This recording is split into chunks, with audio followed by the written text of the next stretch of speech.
ever walk past someone and just think, wow, they smell amazing. It's amazing how powerful scent can be. Yeah. Today, we're diving into the world of fragrance, uncovering hidden trends in what men and women are really drawn to when it comes to how they want to smell. We're looking at data from fragrance reviews, product descriptions, even consumer surveys. Really getting into what people gravitate toward.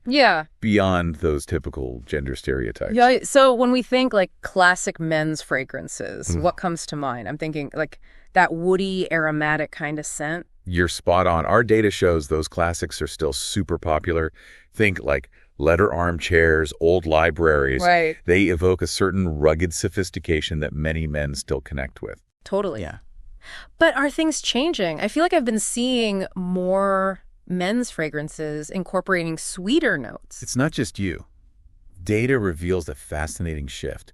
Those classic notes remain popular. But men are increasingly into sweeter scents, vanilla, fruity accords, things like that. Interesting. Like there's this desire for fragrances that are both alluring but comforting too, you know? That's really interesting. It challenges those traditional ideas of what a masculine scent should be. Right. Almost like it reflects maybe a broader cultural shift. It's possible. Maybe as we move toward a more nuanced idea of what masculinity is, fragrance preferences evolve too.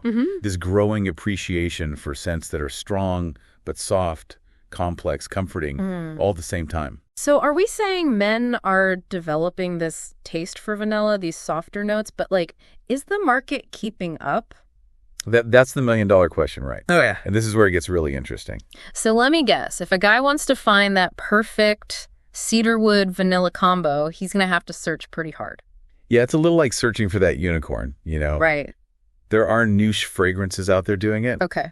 But the mass market, not so much. Interesting. It's a real opportunity for fragrance brands, though. Yeah, huge opportunity. It's like they're stuck in their old ways. Like men only want to smell like, you know, leather and spice. A little bit, yeah. Yeah. But moving on to women's fragrances, this is where the data gets even more interesting. What do you think are the top contenders for women?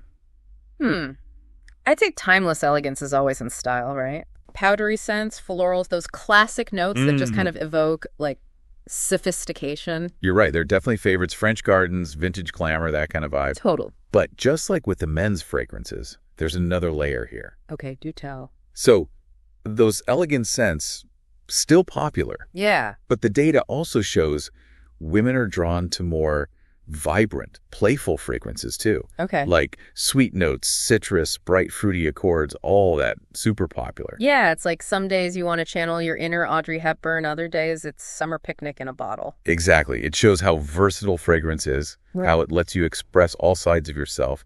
But this is where things get really interesting. The data also showed a surprising number of women are drawn to what we might call unconventional scents. Unconventional, like what are we talking? Like leather, musk? Oh, wait, those are for men, right? Right. But seriously, what kind of scents? Think gasoline, tennis balls, even wet plaster. Wait, is this a hardware store focus group? Wet plaster. I know, right?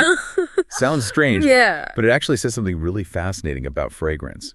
It's deeply personal, often nostalgic. So we've got men secretly craving vanilla, women embracing the scent of, well, wet plaster. It's like the fragrance world is way more complex than those perfume counters make it seem. Absolutely. And that's where we see this disconnect, these evolving preferences, but what the market actually offers. Right. It's like that friend who gives you the same birthday gift every year, even though you haven't liked it since you were 12.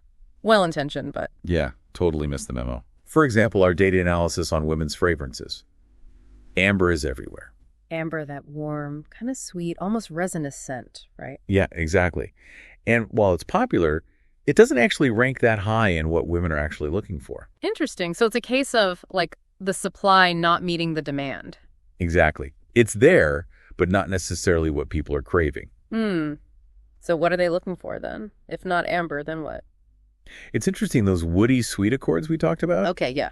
Those are in high demand, but surprisingly hard to find mainstream. And for men, I'm guessing, like, lots of leather, lots of spice, but not a lot of vanilla or musk to be found. Exactly. It's like the industry is holding on to these old ideas of masculine and feminine sense. No. They're missing out on what's really happening. Yeah, totally. It's like they're stuck, out of touch with like how diverse and nuanced people's tastes are these days. Right, and it's not just about individual scents either. When we looked at the reviews, men's fragrances actually get way fewer reviews than fragrances marketed towards women. Oh, that's interesting. Maybe guys just don't talk about it as much. Like, let their cologne do the talking. Maybe. But here's the thing. Despite fewer reviews, the average rating for men's fragrances is actually a bit higher. And for both men's and women's fragrances, there's a wider range of ratings when there are fewer reviews overall. So it's like the more people try it, the more everyone agrees on if it's generally good or not. Seems that way, yeah. Like it needs a certain level of, social proof before a consensus emerges. Fascinating. What about those niche fragrances, though? The ones you don't see just everywhere? Oh, good point. Niche fragrances, especially those known for unique ingredients, they have a whole different review thing going on. Okay. Fewer reviews overall, but the people who review them, they are passionate. It's like a secret society, raving about these scents most people haven't even heard of. Right. It's its own little world within the fragrance world. Yeah, totally. And it's driven by this desire for something different, something unique. And that brings us to a really exciting point. This shift we're seeing, it's all about moving away from these rigid ideas about scent and gender toward a more, personalized, expressive way to approach fragrance. So for someone listening wanting to find their own unique scent, what do they do? How do they even start? Honestly, don't be afraid to break the rules. Yeah. Explore beyond those classic categories, masculine, feminine. Forget all that. Let your nose guide you. Try things. Experiment. The world is your oyster. It's not just about what smells good. It's about finding something that tells your story. Exactly. And those stories, they can be so diverse, so interesting. Absolutely. Well, this has been so eye-opening. We've talked about everything changing preferences, how the market's kind of lagging behind, even the psychology of scent. It's fascinating stuff. It really is. So as we wrap up here, what's one final thought you want to leave our listeners with? Next time you smell something that captivates you, perfume, sure. But even just like freshly cut grass, a bookstore, really think about why. What's drawing you to that? What memories, what emotions does it bring up? You might surprise yourself. I love that. What a great note to end on. So for all you fragrance lovers out there, keep exploring those scents. Keep discovering those stories.